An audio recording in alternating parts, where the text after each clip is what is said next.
বাংলাদেশের আওয়ামী লীগের ক্রিমিনালগুলো আছে সেগুলো কিন্তু গোপালগঞ্জে গিয়ে আশ্রয় নিয়েছিল। হাসনাত বলে যে তরুণ ছেলেটার গোপালগঞ্জে যে ঘটনা ঘটেছে, কারাগার পর্যন্ত ভেঙে গোপালগঞ্জের নাম পরিবর্তন করে আমি বলি যে রসুলগঞ্জ নাম দিতে হতে পারে।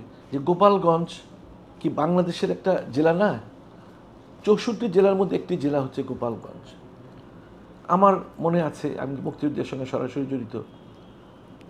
16ই ডিসেম্বর আমাদের বিজয়ের পরেও কিন্তু আমাদের মিরপুরকে আমাদের স্বাধীন করতে প্রায় 1 মাসের উপরে লেগে গেছে। অনেক ঢাকার অনেক জায়গায় কিন্তু আমাদের মুক্ত করতে অনেক সময় লেগে গেছে। তো গোপালগঞ্জের আওয়ামী যে একেবারে দুর্গ, এটা আওয়ামী লীগের শেখ মুজিবের কবর আছে ওখানে।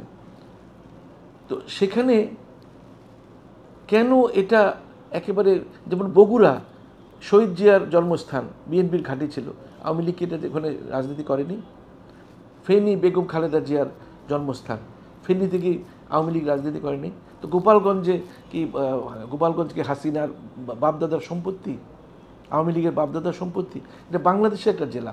আপনার মনে আছে কিনা জানি না, যে যখন বেগম জিয়াকে বালু ট্রাক দিয়ে আটকে রাখা হয়েছিল, তখন বেগম খালেদা জিয়া বলেছিলেন যে তুই কি গোপালগঞ্জের নামই পরিবর্তন করে দেব।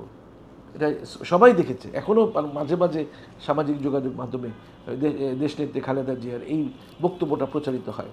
তখন উনি অনেক দূরদর্শী নেত্রী, উনি তো আগেই বলেছিলেন যে গোপালগঞ্জের নাম পরিবর্তন করে দিতে হবে। কারণ গোপালগঞ্জে দেখেন এনসিপির যে আমাদের ছেলেরা, সন্তানরা যে ওখানে মিটিং করতে গেল, অনেক জায়গায় পদযাত্রা করছে, ওখানে গেল, ওরা তো শান্তিপূর্ণভাবে মিটিং করে চলে আসবে মাদারীপুরে। অথচ হাসিনার সরাসরি ইন্ধনে, তারপরে ছাত্রলীগের যে নিষিদ্ধ ঘোষিত ছাত্রলীগের যে সভাপতি সাদ্দাম এবং আরও অনেকে বক্তব্য দিয়েছে যে ওরা যাতে জীবিত ফিরে না আসতে পারে, এরকমভাবে সাজানো হয়েছিল, পাতানো হয়েছিল। এবং সেনাবাহিনী যদি মোতায়েন করা না হতো তাহলে ওদেরকে জীবিত আনা কিন্তু মুশকিল ছিল।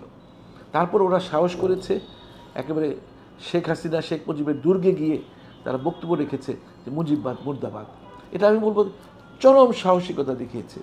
আর হাসনাত বলে যে তরুণ ছেলেটার একটা বিপ্লবী, তার মধ্যে ভাব দেখি, সে কিন্তু ভয় পায় না। তার মধ্যে যে উদ্যম সাংঘাতিক, আমি তো আশ্চর্য হয়ে যাই। আমরা তো এই বয়সটা পার হয়ে এসেছি, কিন্তু এরকম ছেলে কিন্তু দেখা যায় না, এরকম সাহসী ছেলে। গোপালগঞ্জে যে ঘটনা ঘটেছে, কারাগার পর্যন্ত ভেঙে সে আওয়ামী লীগের নেতাদেরকে বের করে নেওয়ার চেষ্টা করা হয়েছে। তারপরে পুলিশের গাড়ি, ইউএনের গাড়ি পরিয়ে দেওয়া হয়েছে, অনেক কিছু ভাঙচুর করা হয়েছে। তো ছাত্ররা ওখানে গিয়ে, অনেকে বলে ছাত্র তো পালিয়ে এসেছে, পালিয়ে আসে নাই। ওদের তো কোনো লাঠি সোটা তো কিছু নিয়ে যায় নাই, ওরা তো নিরস্ত্রভাবে গিয়েছিল। ওরা আর পুরো জেলা, আপনার গোপালগঞ্জের আশেপাশের জেলাগুলো, শরীয়তপুর, মাদারীপুর, নড়াইল থেকে শুরু করে আওয়ামী ক্যাডারদেরকে এখানে সংগঠিত করা হয়েছে। এমনভাবে সংগঠিত করা হয়েছে যে ওরা জীবিত ফিরে না আসতে পারে। তো ওদের তো সংখ্যায় অল্প ছিল, ওদের হাতে কোনো অস্ত্র ছিল না, ওদের তো সেই একেবারে ঘেরাও করে ফেলেছিল।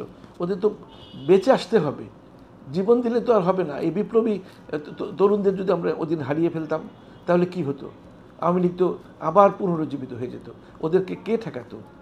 ওদেরকে কেউ ঠেকাতো না। আওয়ামী লীগ আবার পুনর্বাসিত হয়ে যেত, এই তরুণগুলির যদি জীবনের দিন চলে যেত। সুতরাং আমি মনে করি যে সেনাবাহিনী, পুলিশ, র্যাব, বিডিআর, যাদেরকে ডিপ্লয় করা হয়েছে, কোস্টগার্ড, চিরুনি অভিযান চালিয়ে ঘরে ঘরে গিয়ে আওয়ামীদের এই ক্যাডারদেরকে ধরে আনতে হবে।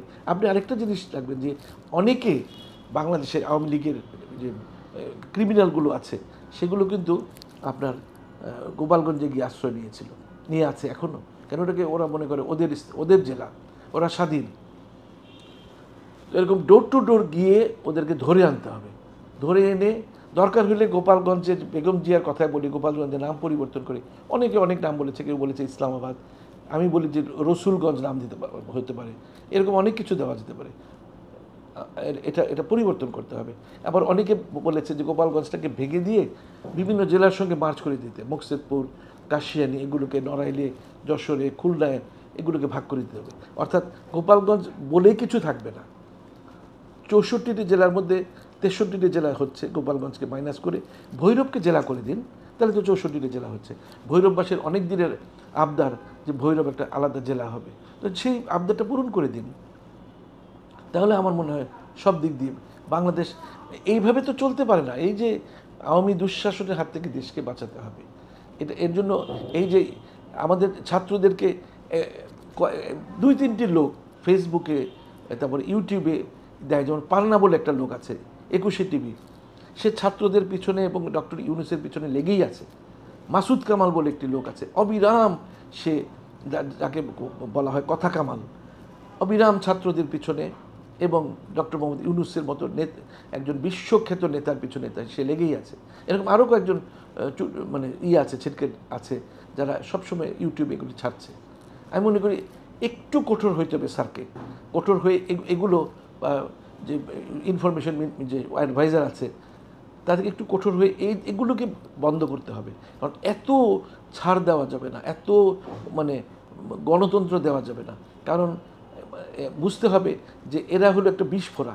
এই পান্না বলুন, কথা কামাল বলুন, এইসবগুলোকে একদম প্রশ্রয় দেওয়া যাবে না। আবার দেখলাম একটা জনপ্রিয় টিভি একটা চ্যানেলের জনপ্রিয় অনুষ্ঠানের উপস্থাপক, সেও আজকাল বিভিন্ন বক্তব্য দিচ্ছে, ছাত্রদের বিরুদ্ধে কথা বলছে, ইউনূস স্যারের বিরুদ্ধে কথা বলছে। এত পারমিশন আমি মনে করি এত গণতন্ত্র দেওয়াটা ঠিক হবে না, এদেরকে আটকাতে হবে। অনেকে বলে যে 1971 সালে বাংলাদেশ স্বাধীন হলেও গোপালগঞ্জ এখনো স্বাধীন হয় না, এই কথাটা কি আপনি কিভাবে দেখেন? না, গোপালগঞ্জ তো মনে করে বাংলাদেশের, আমি তো বলি যে গোপালগঞ্জ তো 64 জেলার মধ্যে একটি জেলা। ওটা কেন বগুড়া, আগেই বলেছি, বগুড়া যদি শহীদ জিয়ার জন্মস্থান হয়, ফেনী যদি বেগম খালেদা জিয়ার দেশ হয়, তাহলে ওখানে কি আওয়ামী লীগের লোকজন দখল করেনি? তাহলে বগুড়া কেন, গোপালগঞ্জ কেন যারা আলাদা ডিস্ট্রিক্ট মনে করবে, শেখ হাসিনার দুর্গ মনে করবে? শেখ সেলিমের মতো ক্রিমিনাল, সে পালিয়ে গেছে, অর্থাৎ ওর মতো একটা অসৎ চরিত্র শেখ সেলিম এবং শেখ সেলিমের সন্তানরা, তারা কিভাবে পালালো আমি বুঝতে পারি না। আর হাসানি আসলে বুঝতে পেরেছিল যে 5 তারিখে তার পতন হবে, 2-3 তারিখের মধ্যে তার সমস্ত আত্মীয় স্বজন, শেখ সেলিমের পরিবার, তারপরে শেখ হেলাল, এদেরকে কিন্তু পাঠিয়ে দিয়েছে বিদেশে।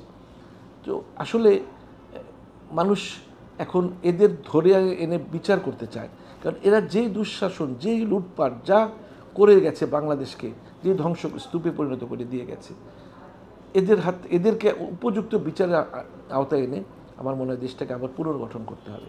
এই জন্য ইউনূস স্যারকে অনেক সময় দিতে হবে।